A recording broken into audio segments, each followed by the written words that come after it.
Hello everyone, Radhe Radhe, good morning. तो आज है मेरे ससुर जी का श्राद्ध है। मेरे ससुर जी का श्राद्ध एकादशी के दिन पड़ता है, लेकिन पंडित जी जो है ना एकादशी का व्रत करते हैं। तो जो लोग खासकर एकादशी का व्रत करते हैं उनको एकादशी के दिन श्राद्ध नहीं करना चाहिए, उनको निर्जल रहकर श्राद्ध मनाना चाहिए। और फिर द्वादशी के दिन जो है ना ब्राह्मण को भोजन कराना चाहिए, क्योंकि श्राद्ध में भोजन का महत्व है। तो और एकादशी के दिन तो भोजन करवाना और खाना दोनों ही निषेध बताया गया है, पाप लगता है इसका। तो इसीलिए जो है ना मैं द्वादशी के दिन एकादशी का श्राद्ध हमेशा हम लोग बनाते हैं। और मेरे ससुर को जो है ना तुरई की सब्जी बहुत पसंद थी, मतलब बहुत मन से खाते थे वो तुरई की सब्जी। उनको बहुत साधारण सा भोजन अच्छा लगता था। मेरी सास तो काफी तीखा वीखा भोजन करती थी, लेकिन ससुर जी बहुत साधारण भोजन करते थे। तो जाते समय भी जो है ना उनका स्वास्थ्य कभी खराब नहीं हुआ, बहुत चलते फिरते, मतलब हिस्ट पुस्ट थे, काफी एक्टिव थे अपनी लाइफ में। तो बस उनके लिए जो है ना मैंने तुरई की सब्जी बनाई है। वैसे इन्होंने मुझे बोला भी था कि तुम तुरई लेकर आई हो तो कल तुरई की सब्जी बनाना, तो बस वही मैंने तुरई की सब्जी काटी है। वैसे श्राद्धों में जो है ना तुरई लौकी वैसे निषेध रहती है, बनाई नहीं जाती। वो इसीलिए निषेध रहती है क्योंकि ज्यादातर लोगों को तुरई की सब्जी, लौकी की सब्जी ज्यादा पसंद नहीं आती, अच्छी नहीं लगती उन लोगों को, इसीलिए इसको निषेध बताया गया है। और उड़द की दाल और मूंग की दाल जो है ना ज्यादातर इसमें यूज की जाती है, खासकर उड़द की दाल बहुत ज्यादा यूज की जाती है श्राद्ध में। तो उड़द की दाल के जो है ना मैं दही बड़े बनाऊंगी। तो यहाँ पे साथ के साथ खाना बन रहा है, उसके साथ साथ जो छोटा मोटा घर का काम रहता है या रहता ही है, वो तो चाहे जितना कर लो आप फिर भी कुछ ना कुछ रह ही जाता है। तो मैंने झाड़ू पोछा लगाने के बाद जो है ना जो जगह जगह पैर पोछ डले रहते हैं वो नहीं बिछाए थे, उनको बिछा दूंगी। ये देखिए यहाँ पे टॉवल डाल दी थी, तो इसको मैं जगह पे रख दूंगी क्योंकि अभी थोड़ी देर बाद बेटा आ जाएगा, फिर बोलेगा मम्मी टॉवल नहीं दी आपने, तो उसको जगह पे रख देती हूँ। वही है कि माँ बच्चों को ना ज्यादातर माँ ही बिगाड़ती है, तो बस कुछ कुछ मेरा भी हाथ रहता है हर चीज को प्रॉपर उसको हमको क्या आदत हो जाती है कि हमारे बच्चों को कहाँ किस चीज की जरूरत है, तो वो चीज जो है ना हम उसको उपलब्ध कराते हैं। बस यहाँ पे सब्जी सारी मेरी बन गई है, खीर बन ही रही है और खीर को बनने में थोड़ा टाइम लगेगा। बाकी सब्जी ऑलमोस्ट डन हो चुकी है। अब जो है ना मैं दही बड़े बनाऊंगी, और दही बड़े जो है ना मैंने दाल रात में ही भिगो के रख दी थी, और सुबह जैसे ही मैं नहाई ना नहाकर उस समय मैंने दाल को पीस दिया था। तो ऑलमोस्ट जो है ना आधे घंटा हो गया है दाल को पिसे हुए। तो दाल जो है ना थोड़ी देर रख दो ना आप पीस कर, और फिर उसके दही बड़े बनाओ तो काफी अच्छे बनते हैं। वैसे मैं बहुत ज्यादा एक्सपर्ट नहीं हूँ दही बड़ा बनाने में, मुझसे ज्यादातर गड़बड़ी हो जाते हैं, बिल्कुल अच्छे नहीं बनते हैं। अ, एक बात मुझे याद आई दही बड़े की। मेरी शादी हुई थी, शायद हिरम था उस समय, तो मैं गांव गई थी, तो मैंने उस समय शायद फर्स्ट टाइम ही दही बड़े बनाए होंगे। इतने गंदे दही बड़े बनाए थे ना, बहुत गंदे। सब लोग बोल रहे थे इसको कुछ नहीं आता है। तो वो जो दही बड़े सच में नहीं आते हैं, मैंने कभी बनाए भी नहीं और मुझे पसंद भी नहीं है, मुझे अच्छे भी नहीं लगते। मैं कभी शादियों में भी जाती हूँ ना तो मैं कभी दही बड़े नहीं खाती हूँ, मुझे अच्छे ही नहीं लगते हैं। बाकी मैं सब खा लेती हूँ, ऐसा नहीं है कि ये नहीं खाती वो नहीं खाती, पर दही बड़े का जो स्वाद है ना वो मुझे भाता ही नहीं है, मुझे बिल्कुल अच्छे नहीं लगते। हाँ रायता खा लेती हूँ पर दही बड़े नहीं अच्छे लगते, तो मैं बनाती भी नहीं हूँ। बहुत कम, मतलब पितृपक्ष में ही बनते हैं हमारे यहाँ दही बड़े। बाकी अब मैं कभी नहीं बनाती, ना इनको पसंद है, बेटू को भी बिल्कुल अच्छे नहीं लगते, ना मुझे अच्छे लगते हैं। और यहाँ पे मैंने खीर में किशमिश डाल दी है, और चिरौंजी किशमिश बस इतना ही डालती हूँ मैं खीर में, और नारियल और बाकी मेवा नहीं डालती हूँ क्योंकि फिर ना निकाल निकाल के रख देते हैं, फिर वो दांत में भी फंसती है। या तो फिर पीस के डाल दो तो सही रहता है। तो बस चिरौंजी किशमिश और इलायची ही जो है ना मैं खीर में डालती हूँ। और यहाँ पे ना आज मैंने दाल को इतना ज्यादा फेंटा है, इतना ज्यादा फेंटा है, बस मेरे को यही था कि अंदर से कहीं ये टाइट ना हो जाए, क्योंकि बहुत मन से जब हम खाना बनाते हो ना थोड़ी सी उसमें अगर मिस्टेक रह जाए, थोड़ा सा अगर उसमें आलस कर देना, तो चीज का स्वाद जो है ना बिल्कुल बेकार हो जाता है। तो बस यहाँ पे वही श्राद्ध का देखिए बढ़िया सा खाना बन रहा है। और दाल को मैंने आज इतना फेंटा है कि जैसे ही मैंने दही बड़े तेल में डाले ना ऐसे बढ़िया फूल कर आए हैं, देखिए रसगुल्ले की तरह फूल गए हैं। तो बहुत बढ़िया जो है ना कोशिश तो की है मैंने काफी अच्छे बनाऊं, फिर भगवान की मर्जी है। तो देखिए पहली बार मैंने निकाल दिए हैं, अब बस दूसरी 2 बार भी सेकूंगी तो बस हो जाएंगे। बस उतना ही बनाती हूँ क्योंकि अब श्राद्धों का दिन है, तो हर 2-3 दिन के अंदर किसी ना किसी ब्राह्मण को तो हमें भोजन कराना ही है, तो रोज कुछ ना कुछ बन ही जाता है। तो थोड़ा उतना ही उतना बनाती हूँ ताकि फिर वो बासा ना बचे, क्योंकि श्राद्धों में कहते हैं कि बासा खाना नहीं चाहिए, और बासा देखिए बचेगा तो फिर वो खवेगा नहीं, क्योंकि रोज ही ताजा खाना बनाना है, रोज ही गाय के लिए निकालना है, रोज कौवे के लिए और कुत्ते के लिए रोज निकलता है ना, तो ताजा ही खाना ज्यादातर मैं कोशिश करती हूँ कि रोज ताजा खाना बनाऊं। तो बस यहाँ पे दही बड़े बना दिए हैं, और जैसे ही मैं दही बड़े बना रही थी ना, हमारे ब्राह्मण जी भी आ गए थे। आज मैं खाना बनाने में थोड़ा सा लेट हो गई हूँ, लेकिन उन्होंने कहा कि आप टेंशन मत लो मामी, आप आराम से बैठकर बनाओ, मैं इंतजार कर लूंगा, क्योंकि जो ब्राह्मण है वो हमारे बहाने से, तो बस मुझसे बैठ के बातें कर रहे थे और मैं यहाँ पे अपना काम कर रही थी। और अभी मुझे ठाकुर जी को भी स्नान कराना है, तो आज समझ लो, आज तो मैं बहुत ज्यादा लेट हूँ।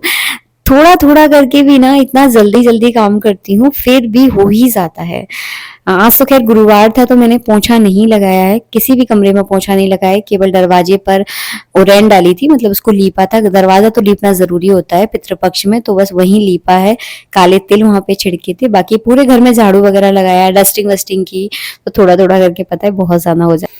बस अब जो है ना मैं आटा लगाऊंगी और गर्मा गर्म पूड़ियाँ सेक कर जो है ना भोग लगाऊंगी। उनसे जो है ना अभी मैं बातें ही कर रही हूँ, तो बस हम लोग बराबर के ही हैं, ज्यादा उम्र का अंतर नहीं है, तो बस बहुत अच्छे से बातें कर रहे थे एक दूसरे के साथ।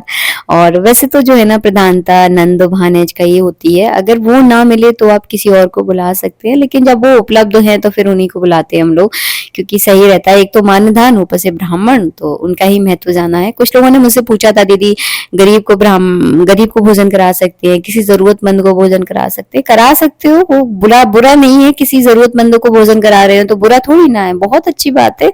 लेकिन जो पितृपक्ष है उसमें ब्राह्मण का ही है। फिर देखिए अपनी अपनी स्वेच्छा है, अपने अपना सोचने का तजुर्बा है, तो मैं इसके बारे में कुछ नहीं कहना चाहूंगी। वैसे बस इतना बोलना चाहूंगी, महत्व ब्राह्मण का ही है। बाकी अगर आप किसी जरूरतमंद को भोजन करा रहे हो तो वो कोई गलत नहीं है।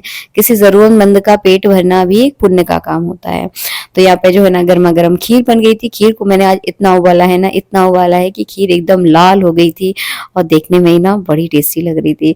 वैसे अभी जिम वगैरह कर रही हूँ ना, तो मैं थोड़ा कम खाती हूँ मीठा वीठा, लेकिन मन तो मेरा बहुत करता है, क्योंकि मैं मीठे की बहुत ज्यादा शौकीन हूँ। सब छूट जाता है मेरे से, एक चाय और एक मीठा, इसको तो शायद मैं मरने के बाद ही छोड़ पाऊंगी, इसको नहीं छोड़ सकती। बस यहाँ पे मैंने 2 थाली लगाई है, एक मैंने अपने ठाकुर जी के लिए लगाई है और एक पितरों के लिए थाली लगाई है। तो 2 थाली बस लेकर मैं ऊपर जाऊंगी। गाय के लिए मैंने निकाल दिया है, कुत्ते के लिए मैंने निकाल दिया है, और कौवे के लिए मैं पितरों की थाली में से ऊपर जाके निकाल दूंगी। तो चलो चलते हैं ऊपर, ठाकुर जी की सेवा करेंगे और फिर आपको थोड़ी देर से मिलेंगे।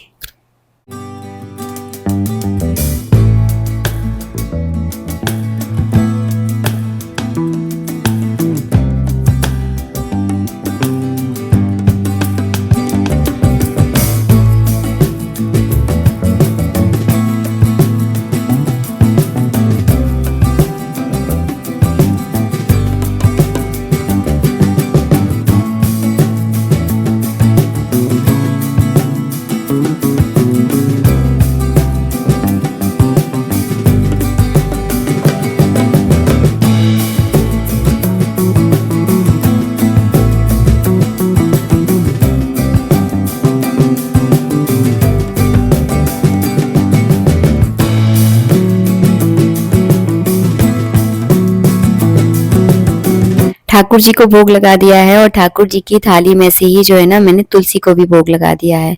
क्योंकि तुलसी पर मैंने हमेशा अपने बड़ों से यही सुना है कि हमारे तुलसी पर जो है ना बहुत सारे हमारे देवी देवता जो हमारे भूले बिसरे होते हैं ना, सब तुलसी पर विराजमान होते हैं।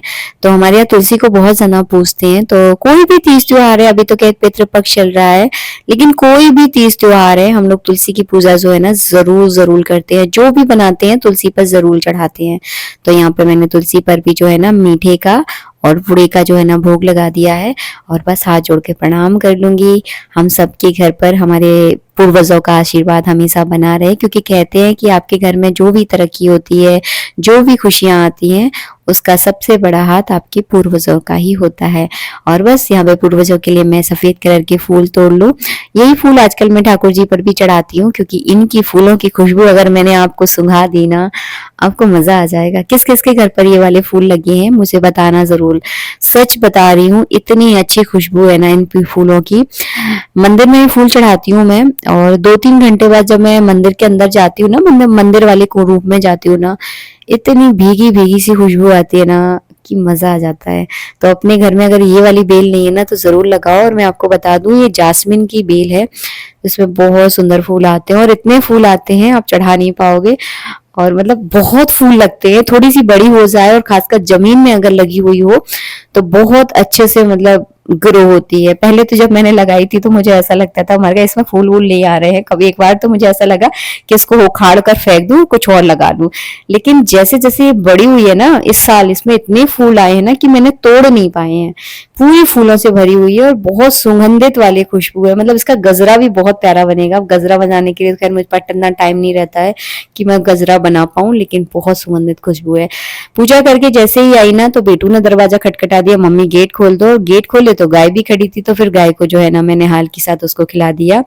बेटू को बोलकर आई हूँ कि फटाफट चल तू नहा ले, और मैं जो है ना यहाँ पे पितरों की पूजा की तैयारी कर दूं। मैं केवल तैयारी करूंगी, पूजा हेरम ही करेगा। उसको मैंने बता के रखा है कि बेटा ऐसे ऐसे पूजा करते हैं, तो वो कर लेता है। तो बस मैं यहाँ पर होम की तैयारी करके जा रही हूँ, और फिर जो है ना मैं उनको, जो हमारे ब्राह्मण है ना, उनको मैं भोजन कराऊंगी, और बेटा जो है ना पितरों की यहाँ पे पूजा करके फिर जो है ना अच्छे से हम लोग भोजन करेंगे।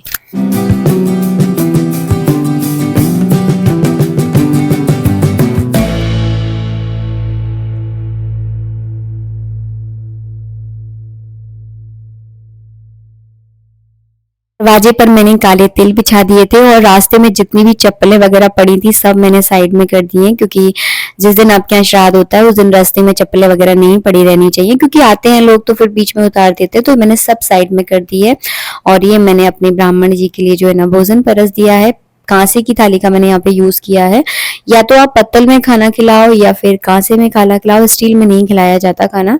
हाँ, एक दो कटोरियां मैंने स्टील की यूज की हैं, जैसे कि सब्जी की कटोरी, उसमें खटाई पड़ी हुई है तो फिर वो स्वाद थोड़ा सा बेकार हो जाता है। दही भल्ले की कटोरी है, वो भी थोड़ी सी मैंने स्टील की यूज की है, लेकिन कोरी कटोरी यूज की है। तो बस यहाँ पे अब मैं पूरी सेकूंगी, और जल्दी जल्दी कर रही थी क्योंकि बहुत टाइम हो गया था उनको इंतजार करते करते। तो बस यहाँ पे मैं उनके लिए गर्मा गर्म पूड़ियां निकालूंगी। हाँ, लेकिन टाइम हुआ, लेकिन सारा काम जो है ना एकदम टाइम पे निपट गया है। 12:15 का टाइम है, और जैसे ही मैंने पूड़ी सेकी वैसे ही दूध वाले भैया आ गए कि आ जाओ दूध ले जाओ। वैसे मैं इतनी देर से इंतजार कर रही थी कि दूध वाले भैया आ जाएं, तो साथ के साथ मैं दूध लेकर उसे भी उबलने रख दूं, तो ये काम जो है ना निपट जाएगा। कभी कभी आप अक्सर ऐसा देखना, आप कोई काम कर रहे हो ना, इकट्ठे इतने काम होते हैं ना कि आपका दिमाग जो है ना खराब हो जाता है। तो दूध वाले भैया आ गए थे, तो फिर मैंने उनको बोला भैया आप 2 मिनट रुक जाओ, मैं फटाफट जो है ना अभी आती हूँ, और फिर जो है ना ये पूड़ियां सेकूंगी। तो बस मैंने एक पूड़ी सेकी गर्मा गर्म, और बस उनको थाली दी, और बस फिर जो है ना मैं दूध लेने चली गई, और मैंने गरम गरम पूड़ियां सेक के उनको खिलाई, क्योंकि खाना जो है ना गरम गरम ही अच्छा लगता है। हाँ, बहुत सारे लोगों को ठंडा खाना सही लगता है, लेकिन मुझे तो गरम खाना बहुत पसंद है। तो मैं जो मुझे पसंद है कोशिश करती हूँ कि मैं सामने वाले को भी खिला पाऊँ। तो यहाँ पे मैं दूध लिया फटाफट, और बेटू तो भाई हमारा बाथरूम में घुस जाता है ना, तो पता नहीं कितना टाइम लगाता है। इतना टाइम अगर मैं नहाने में लगा दूं तो पूरा घर का काम ही रह जाए। तो 1 घंटे से बाथरूम में घुसा हुआ है। 2-4 बार मैं चिल्ला चुकी हूँ, फिर मैं चुप हो गई हूँ, क्योंकि अच्छा नहीं लगता। तो मतलब किसी खास वाले ओकेजन पे आप इस तरह से चिल्लाओ तो मजा नहीं आता है। तो फिर मैं चुप हो गई, निकल जाएगा, हो जाएगा काम जैसे तैसे, गुस्सा नहीं करना चाहिए। तो बस मैंने शांति से अच्छे से गर्मा गर्म खाना ब्राह्मण को बढ़िया से खिलाया, और उनको खाना बहुत पसंद आया। मैंने उनसे पूछा नहीं कि कैसा बना है, क्योंकि मैं अक्सर बोलती हूँ जब भी आप किसी को भोजन कराओ तो उसे कभी मत पूछो कैसा बना है, बस हाथ जोड़ के खिला दो। जैसा बना होगा वो वैसा खा लेगा, बेकार बना होगा तो कम खाएंगे, अगर अच्छा बना होगा तो खूब मन से खाएंगे। बस ये सोच के जो है ना खिला देना चाहिए। तो बस यहाँ पे मैं गर्मा गर्म पूड़ियां बना रही हूँ, और बेटू को भी भूख लगने लगी थी, और मुझे भी बहुत तेज वाली भूख लग रही है। तो बस सबकी पूड़ियां जो है ना मैंने अब इकट्ठी सेक के रख दी, क्योंकि जो हमारे भानेज है ना उनका तो खाना हो चुका है। तो मैंने और बेटू के लिए अपने लिए एक टाइम की पूड़ियां सेक के रख ली हैं। शाम को हम देखेंगे क्या बनाना है क्या नहीं बनाना है, वो शाम को देखी जाएगी। वैसे पूड़ी वगैरह खा लो तो फिर शाम को भूख जो है ना लगती नहीं है, इसलिए जो है ना मैंने पूड़ियां सेक के रख दी। आटा उठा के रख दो ना तो वो किचन पूरे दिन फैली रहती है। तो फिर थोड़ा सा ही आटा था, मैंने ज्यादा गूंदा ही नहीं है, क्योंकि कितना खाने वाले भी नहीं होते। पिछली बार बहुत पूड़ियां बच गई थी, तो मैंने इस बार जो है ना कम ही पूड़ियां बनाई हैं। और यहाँ पे मैंने बेटू को बोला बेटा तुम तिलक कर दो, और दक्षिणा और कुछ भी सफेद दुपट्टा हो या फिर टॉवेल हो या फिर रुमाल हो, जो आपके पास बन जाए, सफेद कपड़ा ही जो है ना दान किया जाता है।